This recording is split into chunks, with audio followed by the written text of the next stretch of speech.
حکوومەت یاریمی کوردستان هەنگاوێکی گرنگی بۆ وەرچەرخانێکی گەورەتر لە بواری ئابووری دەست پێ کردووە. سەرۆکوەزیران مەسرور بارزانیش دەڵێتەوەی کە یەکەین بۆ دروستکردنی توانای ئابووریە بۆ هاوڵاتیان یاریمی کوردستان لە ڕێگەی کۆمەڵێک پرۆژەی تایبەتەوە لەوانە هەژماری من زیاتر لەسەرم بابەتە لەگەڵ میوانەکەم قسە دەکەم. بەڕێز دکتۆر ئاراس قادر خوشنا و سەرۆکی سنتەری زانیاری و لێکۆڵینەوەی استراتژی لە هەولێرەوە لەگەڵمە. دکتۆر ئاراس ئەم کاتت باش. ئەم وەرچەرخانە گرنگە ئابووریە کە لە ڕێگەی بە دیجیتاڵی کردنی ئەو دامەزراوانەوە هاوکات کەرتی بانکیەوە دەستی پێکردووە تا چەندە بۆ بەهێزکردنی ئابووری هاوڵاتیان هاوکات بەهێزکردنی بناغی ئابووری حکوومەت یاریمی کوردستان گرنگە. سپاس گوڵباخان. پرەنسیپێک هەیە ئێمە کە دەڵێن کوردستانێکی بەهێزتر ئەوەیە کەواتە ئابووریەکی بەهێزتر. ئابووری بەهێزتریش بەبێ بوونی داراییەکی بەهێز ناتوانین کۆڵەکەی تاوا نابێتن. دارایی بەهێزیش چییە؟ چەند ڕەگەزێک هەیە. یەک لەوانە سیستەمی بانکی، دووەمیان سیستەمی بوونی دڵنیایی واتە تامین، سێمیان بوونی بازاڕە داراییەکان واتە بە سووقی ئەوراقی مالی کە پێڵێن یاخود بۆرسە، دواترێ ئەو بابەتانەی کە خزمەتی تەواوکارین و ڕێنماییەکان بۆ ئەو کارانە. لەناو سیستەمی دارایی بانکی یەک لەو شتانەکە هەیە تاکەکان بەتابێت تاکەکان و حتا بگرە کۆمپانیەکانی لێرە بەولا مامەڵەکردن ئەوەی کە دەڵێن بە کاش. ئێمە خاستێکمان لە کوردستان دەڵێن کاش سۆسایەتی کۆمەلگایەکی کاشین، هەموو شتمان بە نەقدە بە کاشە. ئەوە لە هیچ دنیا نەمایە. بۆیە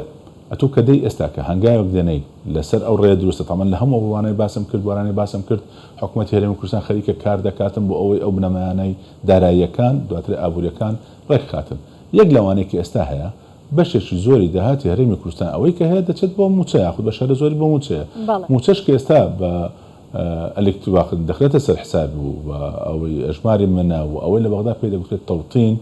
هەمان شتە، بەڵام لەوانەیە بانکەکان جیاواز بن یاخود سیستەم ئەوەکەی جیاواز و خاستەکانی ئەوانە ئێمە لەوانەیە هەندێک شتی زیاتری تێدابێت لەوەی بەغدا. ئەوە هەنگاوێکی ئەساسیە بۆ وڵاتان زیاتر لە 30 ساڵ پێش ئێستا ئەو هەنگاوان ناردیە. بەڵام بارودۆخی وەزعی ئێمە لە هەرێمی کوردستان ئێستا ئەو هەنگاوانەیە کە حکوومەت دێنێتن بۆ ئەوەیە کە یەک لە بنەما زانستی و دروستەکانی دارایی بەهێزترکەین. ئەو بابەتەیە بەداخۆ من دەبیستم زۆر جار خەڵکێکەیە قسەی تێ دەکاتن لە کاتی گفتو دەکتانی زیاتر باسی سە بکەین.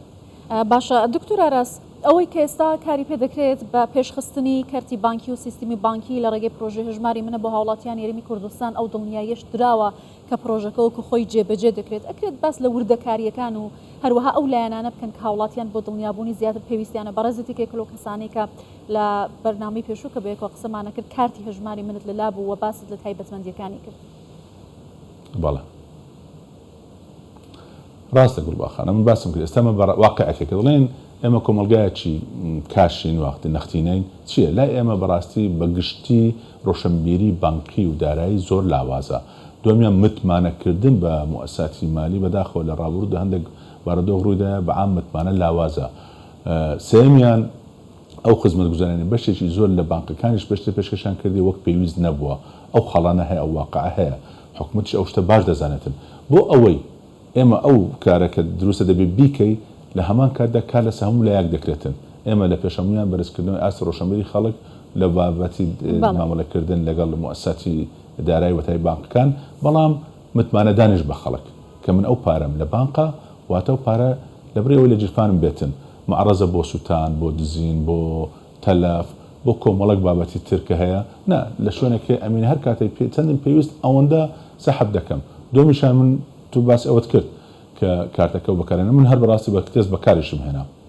لە دەرەوەی کوردستانیش من سەفەرێکم بۆ ئەوەی کە لە ئەژماری منە بەڕاستی بەکارم هێنا و هیچ کێشەم نەبوو لە هیچ لە وڵاتێک لە ئوردون. ئێستا هەر مەسەن لە تورکیا بەکارم هێنا بۆی کە زۆر بە ئاسانی بەکار دێت و دەتوانی پارەکە تێیدا چەندت دەوێتن سەحب بکەی و دواتێش بۆ ئێمە با بڵێمە باسم کردەوەی کە بە دینارە دۆلارەکە پێم وایە بە 1620 بۆ حساب دەکرێتن. ئەوەشم تێست کرد بۆ خۆشم هەر لۆ دڵنیابوونەوەی خۆشم وەک پسپۆرێک لە بوارەکە بەکاری دێنم کارتەکە چییە. طبعاً تاکید دەکەم و ئەوەی لە بەغدا هەیە، ئەوەی لە بابەتی کیکارد و ئەوەی کە لە تەوتین هەیە، ئەوان تا ئێستا نایانتوانێت ئەو کارتان لە دەروی عێراق بەکاربێتن. تەنها لێرانە لە جیهازەکان و لە شەریکان پارەی پێوەدەگرن. بۆیە ئەوانەی ئێمە ئەدڤانسترە واتە قۆناغێک لە پێشتر لە قۆناغەکانی بەغدا هەیە. ئەوە کە دەکرێت وەک باسم کرد لە ژیانی ئێمە لە بیرمە ساڵی 2014 و 15 کۆنگرەیەکی و کۆنفرانسێکی زۆر گەورە کرا ئامادەبووین جەنابی سەرۆکی حکوومەت و جێگری سەرۆکی حکوومەت و پسپۆرەکان و پەرلەمانتاران و هەموو خەڵکی لایەنەکانی تر حەزابە سیاسەکان هەموو لەسەوە کۆک بووین کە یەک لە بابەتە هەری گرنگەکان گرنگە لە هەرێمی کوردستانەمە هەمان بێتن ئەوەیە کە لەنەوە پاش سیستەمی بانکی بە شێوەیەکی گشتی بەهێزکردن دومیشان خەڵکی ئێمە لێ ڕابێتن کە ئەژماری بانکی هەبێتن و کارتی بانکی هەبێتن تاکید دەکەم ئەو کارتانەی ئێمە پێیان دەڵێن کردیت کارت بم گوڵباخەندە بەس ئەوە بگاتن کردیت کارت ئەوەی ئێمە هەمان ئەژماری من واتە تۆ ڕەسیدت هەیە لەسەر ڕەسیدی خۆت هەیە و هیچ شتێکت نایەتە سەر ڕسوماتی تر بەڵام دەبت کارت ئەوەی خەڵکە زار بەجێ بەکاردێن هەیە لە ڕەسیدی خۆی زیاتر دەبێتن ڕسوماتیش دەسەرجا ئەو ڕسوماتەی نییە ئەوەی ئێمە تەنها لە چوارچەوەی ڕەسیدی خۆت ئەگەر بتەوێتن لە ڕەسیدی خۆت زیاتر سەحەبکەی پێویستت پێ بتن ئەو خزمەت گوزارش لە ئایندەدا تەفعیل دەکرێت دەتوانی بەکاری بێنی. بەڵێ دکتۆر ئاراس ئەمە بینیمان لەو ڕووداوە سروشتیانەی کە لە ماوەی ڕابردوو لە هەرێمی کوردستانیش ڕوویدا لە وڵاتانی جیهانیش لافاو بێ ئاگرکەوتنەوە بە هەرچێ بێ و پارەیە کە هاوڵاتیان بە کاش هەڵی دەگرن لە دوکانیا لە ماڵەوە لەناو دەچێت بەڵام لە تەواو دنیادا مامەڵەکردن یا دەستا و دەستکردنی کاغەز و پارە بە کاش نەماوە ئەمە هاوڵاتیان ئەتوان لە ڕێگەی هەژمارانەوە هەم ئابووری هەرێمی کوردستان و کەرتی بانکی بەهێزکەن هەم سەرۆت و سامانی خۆیان بپارێزن هەرێمی کوردستان کاری لەسەر بابەتانە کردووە هاوڵاتیان دەتوانن لەم ڕێگەوە کار بە ئەم کارتانە بکەن ئەوەیە باخان گوتم ئێمە ڕۆشنبیریمان لەو بوارەکەمە فەرموو ئەو حادثەی کە جەنابی بەداخەوەی هەندێک دیمەمان بیست بینی لەوانەیە کە کاسبکاران چنە ناو بازاری قەیسەری بە تایبەتی دواتر لە لەنگە لەبەرەوەی خەڵک دڵنیایە و ئارامێکی و ئاسایشش بێسێ لە هەرێمی کوردستان بەگشتی و لە پایتەخت بە تایبەتی خەڵک پارەکەی خۆی لە دوکانەکان و ناو قاسەکان بەجێش بەڵام کە سووتان دەبێتن فەرموو وەگوتم یەک لە هاوکارەکان یەک لە هاوکانی خراپەکانی کاش ئەوەیە معڕەزە بۆ سووتان بۆ لەناوچوون بۆ دزین بۆ زۆر شتی کەونبوون بەڵام تو کە لە بانکت دانا ئەوەی لەو بانکە بە تایبەتی زەماناتی بانکش ئەمن دەمە یەکشت دەرزیاد کەم ئەگۆ باخان بۆ هەموو هاوڵاتیانش بۆیە بزانن حکوومەتی هەرێمی کوردستان بۆ ئەوەی خەڵک دڵنیا بێتن پارەکانی لەو بانقانەی کە دانەدرێتن بەشدارن لە ئەژماری من کۆمەڵێک مەرجی لەسەدانان مەرجی زۆر توندن یەک لەوانە لە پێشەمویان ئەوەی پێدەڵێن یەدەچی ئەمانە احتیاطی ئەمان ئەوەی بانقی مرکزی عراقی دایدنێت ستا 15 ئەوە بەرزکرایتەوە دومیان هەموو بانقەکان پێشوەختە دەبێت باڵ هەموو وڵەتەن لە بانقی ناوەندی عراقی وەگرتیەوە و لە حکوومەتی هەرێمی کوردستانیشان وەگرتیە سێمیان هەندێک ستەندەراتی نێودەوڵەتی هەنا کە ئەو بانقانە نەبن کە با بڵێن خەزانەی ئەمریکی خستینە ناولیستی ڕەش و یانەوانە بێتن هەموو ئەو بابەتەن لە بەرچاوگیرایە بگرە بە شێوازێک وا دەکرێتن کە لێرە بەولاوە من دەزانم ئەو پرۆسەی ئاسان نییە تو هەر گۆڕانکارێکی گەورە و جەزری دەکەی چەندین ساڵە خەریک نەتوانرایە ئەو هەنگاوانەی ئێستا جەنابی سەرۆکی حکوومەت بۆ خۆی سەرپەرشتی دەکاتن و کابینەی نوێم کار لەسەر دەکاتن خێراکردنی ئەو هەنگاوانەیە لە ژنگێکی بێمتمانەیی کە هەیە لە نێوان هاوڵاتیان لەگە دەستگا داراییەکان و دووش بەداخەوە بەشێکی لە خەڵکی خۆمان کە هەندێکیان بە نەفەسێکی زۆر دەتوانم بڵێم حزبی تەسک یان شەخصی یاخود بۆ خەڵکانیش تر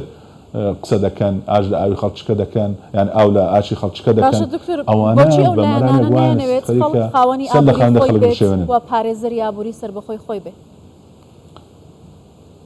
گوڵباخان ئەو خەڵکانە نایەوێت کوردستان بەهێز بێتن نایەوێت ئابوورێکی بەهێز لە کوردستان هەبێت نایەوێت دارایەکی باشە بێ نایەوێت خەڵکی هەرێمی کوردستانیش دڵنیا بن و بەرە پێش بچن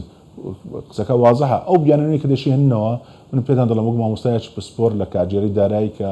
ئەوە نزیکەی 30 ساڵە من وەک ئەکادمیەک لەو بوارە کار دەکەم ئەوەی کە دەکرێت ئەو دژایەتی کردنە بەسا ڕاستە دژایەتیکردنی کابینەی نوێم و حکوومەتی هەرێمی کوردستان و قەوارەی سیاسیە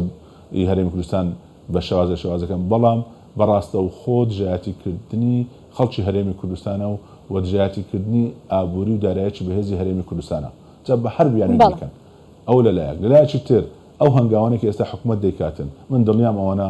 سەر دەگرێت لە ماوەیەکی نزیکی دەبین بەرهەمەکانی دەبین ئەو کاتە خەڵکی ئێمە کە بەکاری هێنا کارتەکە و دواتر سوودی ئەژماری میزانی لە مستەقبەلدا ئەو کاتە دوعا دەکاتن و سوپاسی حکوومەت دەکات بەڵام ئێستا منش دەڵم هەر پرۆسێک کە نوێ سروشتی مرۆڤ ژوایە تۆزێک سەرەتا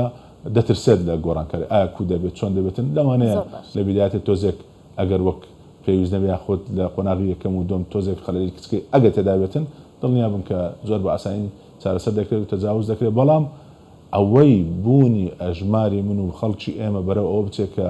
مەسەلەی بە دیجیتاڵیکردنی مەسەلەی داراییەکان ئەوە شتێکی حتمی و پێویستە بۆ دارایی و ئابووری ئەو وڵاتە کەشتەوانی پێشەمیان. بەڕێز دکتۆر ئاراس قادر خۆشناو سەرۆکی سنتەری زانیاری و لێکۆڵینەوەی استراتژی سپاس لە هەولێرەوە لەگەڵمان بووی.